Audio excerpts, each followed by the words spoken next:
This budget soundbar exposed the flaws in my $1,500 AV system. The day everything changed.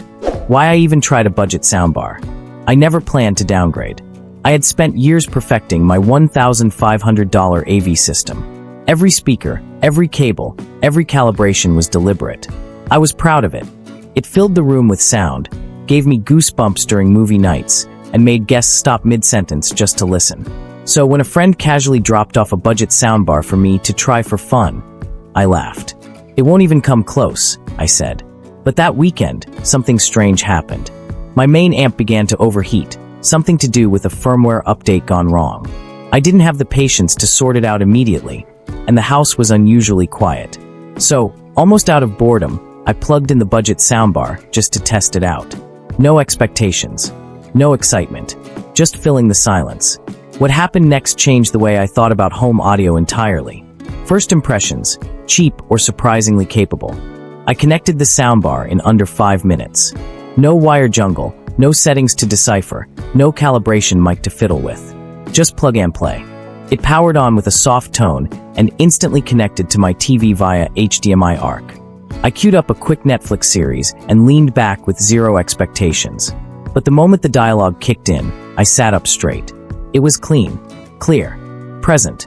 Voices felt centered. It lacked the sheer depth and rumble of my full system, sure, but the clarity was undeniable. I played another scene, this time a war movie. Explosions didn't shake the walls, but the layering of sound effects wasn't muddy either. There was something fresh about this soundbar. It was doing the basics really, really well. I wasn't ready to call it good, but I was impressed. And that was the first crack in the armor of my high-end setup. The shocking moment I realized my $1,500 system was overrated. 3 days later, my AV receiver was fixed. I reconnected everything, eager to reclaim my soundstage kingdom. The room filled with cinematic audio like before. But this time, it felt overwhelming. The bass was boomy in spots. The vocals felt slightly recessed. I adjusted, tweaked, even reran calibration. Still, something felt off. That's when it hit me. I had gotten used to clarity over complexity. The soundbar had delivered sound in a focused, no-nonsense way. My AV system, by contrast, had layers of sound that often stepped on each other. I realized my expensive system had a weakness. It required perfection in setup and room acoustics to shine. Any imbalance, and the whole experience got muddy. The budget soundbar? It was optimized from the factory for 80% of living rooms.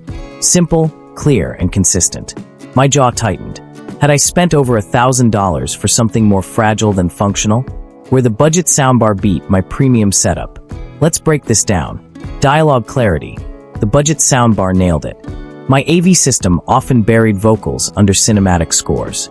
Even with center channel tweaks, it never felt as naturally clear as the soundbar. Ease of setup. 5 minutes versus 5 hours. The soundbar was idiot-proof. No speaker wires. No calibration. No zone confusion. User experience. Volume controls were snappy. Input switching was seamless. My AV system? Clunky remote, app delays, random HDMI handshake issues. Design. The soundbar blended into my space. My AV system dominated it. In short, the soundbar didn't try to do everything. It focused on what mattered most to everyday listeners, and it did those things shockingly well, where the budget soundbar still fell short. Now don't get me wrong, there were trade-offs. Bass performance. My premium system, with its dedicated subwoofer, delivered thunderous lows that the soundbar could never match. You feel those explosions. Surround immersion. True 5.1 or 7.1 just can't be faked.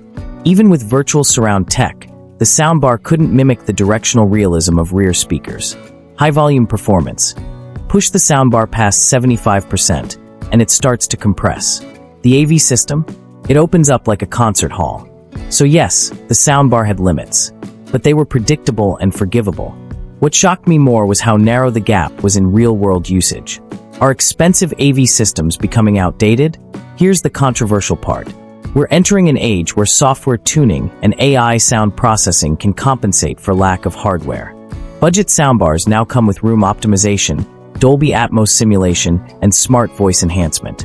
That's dangerous territory for traditional AV systems. Consumers want simplicity. They want to hear better without learning about decibels or crossover settings. The $300 soundbar market is evolving faster than the AV receiver world has in decades. I'm not saying expensive systems are dead, but for the average living room, they're losing relevance fast. Unless you're building a dedicated home theater, a good soundbar is more than enough for 90% of people. That reality is hard to swallow for an AV purist like me. Would I actually switch? My final verdict might surprise you. I didn't throw out my AV system, but I did move it to the basement theater. Upstairs, where I watch most of my content, the budget soundbar now lives permanently. It just works. It's wife-friendly. It's guest-proof. It never fails. Would I recommend switching? Depends on who you are.